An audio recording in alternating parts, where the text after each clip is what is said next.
Hai, Assalamualaikum semua. Apa khabar anda hari ini? Semoga semuanya sihat-sihat dan dalam keadaan baik-baik belaka ya. Hari ini saya nak kongsikan macam mana nak buat talam gula merah.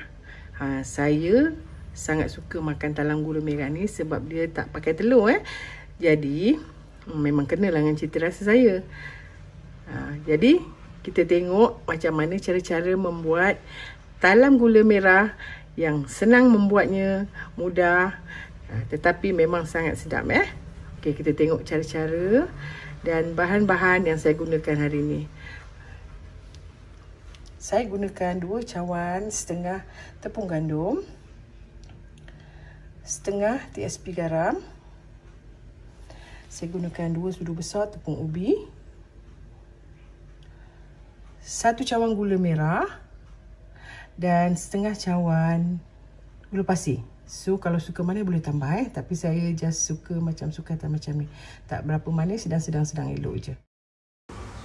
5 cawan air biasa. Kita settlekan yang sebelah bawah dulu. Kita tengok macam mana cara-cara membancuh dan saya akan kukuskan sekali nanti bahagian bawah. Kita masuk kita punya tepung. Kita punya gula tadi. Kalau misalnya kata gula ni nak dicairkan dulu atas dapur pun boleh tapi saya campurkan sekali, saya kacau je. Tepung ubi kita.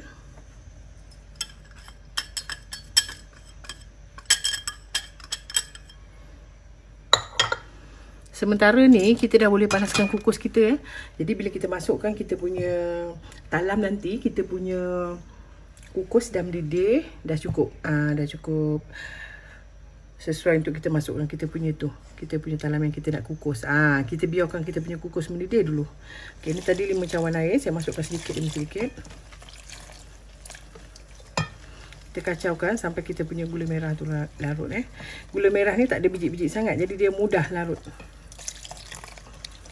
Hari ni saya guna gula merah cap bintang. Kita kacaukan dia. Air kita letakkan sedikit demi sedikit. Sebab kalau kita letakkan dia sekaligus, dia nanti susah nak hancur kan. Kita letakkan dia sedikit-sedikit hinggalah habis.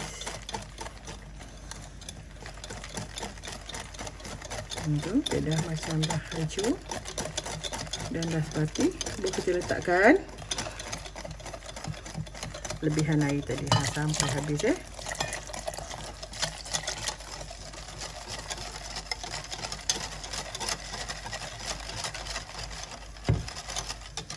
Okey, bila dia dah hancur macam ni, kita akan kacaukan sekejap di atas dapur sampai dia keluar wap kemudian baru kita kukus. Dan apa saya buat, saya suka letakkan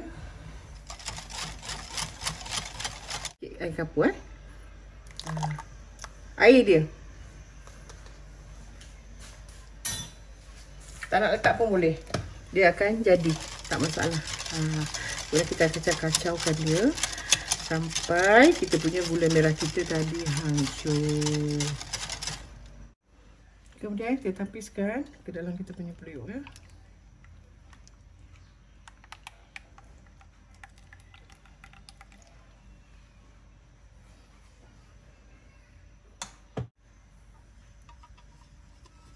Okay, kemudian kita akan kacaukan dia sehingga dia naik uap dan sedikit pekat Kita nak tahu macam mana dia dah sesuai untuk kita berhenti mengacau. Dekat kita punya satu spatula ni ada bergentil sikit So kita kacau tekan dia sekejap. Jangan berhenti mengacau lebih-lebih lagi kalau pakai periuk kaca ni, nanti bawah dia hangus. So kita teruskan mengacau sehingga kita punya spatula ni nampak sedikit bergentil kat ujung tu. Untuk lapisan bawah kita kacau sedikit pekat tak apa. Untuk lapisan atas kalau kita kacau pekat nanti kita punya kuih tak cantik. Okey, kita nak tengok macam mana kita punya tu bawah dia ada bekal-bekal berbiji macam ni. Macam ni dah cukup Kita dah boleh matikan api dan tuang dalam loyang. Dah boleh.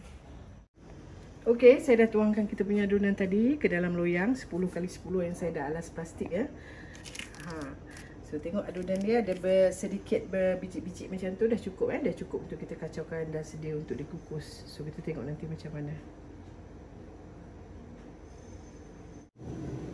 Kukusan saya pun dah mendidih. So saya akan letakkan saya punya. Kemudian kita letakkan kita punya talam kita nak kukus.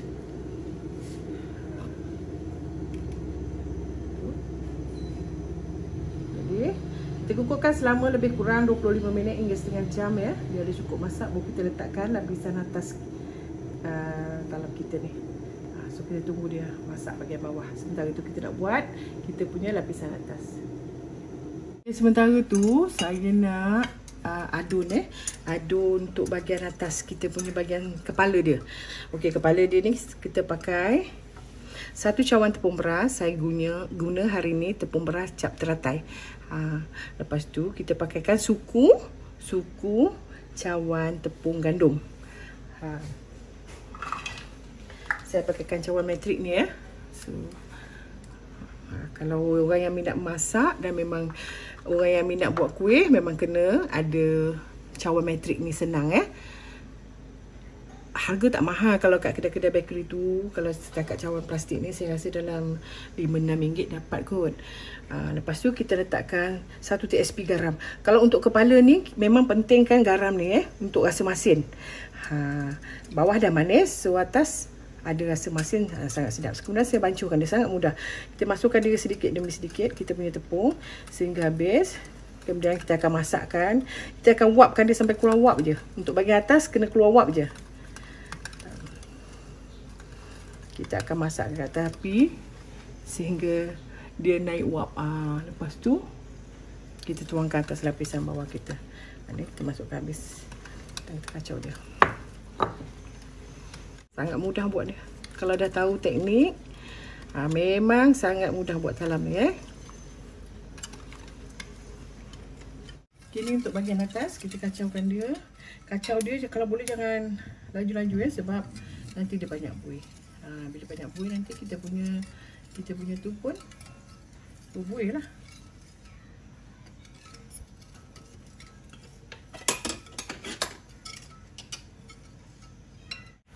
Siapkan dia slow. Tak perlu lama. Sehingga macam tu je dah. Kita matikan api kalau dia macam tu.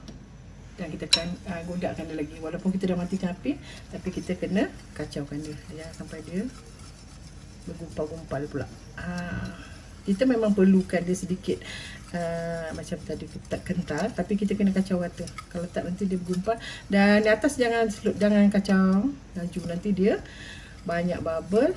Dan bila kita tuang kat sana nanti lagi dia punya buih tu dia tak mau. Kita kena kacau bahagian atas ni slow.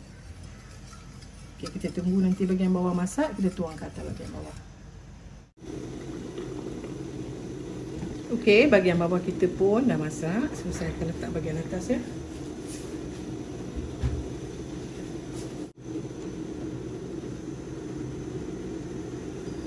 Lapisan bawah tadi Dan kita bolehlah tuang kita punya cakap sikit je. Kemudian kita akan tuangkan kita punya bahagian atas.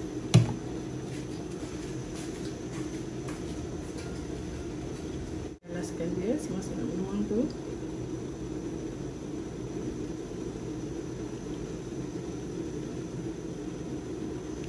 Kalau kita kacaukan dia, bawah dia tak bergerak. Kalau kita tak kacau, bawah dia boleh hangit. Lagi-lagi kalau pakai periuk kaca ni, memang kena selalu kacau. Kalau kita nampak bubble tu, kita pecahkan lah. Sebab bubble ni sampai dimasak pun ada sikit-sikit tu ada lah. Tukar bahagian atas ni.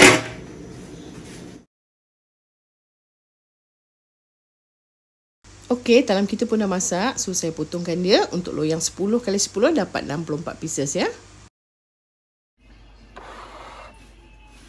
Okey, inilah dia kuih talam saya yang dah siap saya potong sedang masukkan dalam bekas. Okay, saya nak ambil gambar. Jadi sangat senang potong dia punya talam ni sebab dia cukup, dia punya kekerasan dia, maksudnya kelembutan dia senang kita potong ni, tak masalah. Jadi potonglah dengan pisau plastik biasa kalau untuk saya 10 saya akan potongkan dapat 64 pieces. Inilah dia punya besar ni. Inilah dia talam gula merah yang saya buat hari ni Sekian saja perkongsian saya untuk hari ni. Sehingga berjumpa lagi di minggu akan akan datang dengan resipi-resipi yang lebih menarik. Selamat menonton, selamat berjumpa lagi dan selamat mencuba. Bye.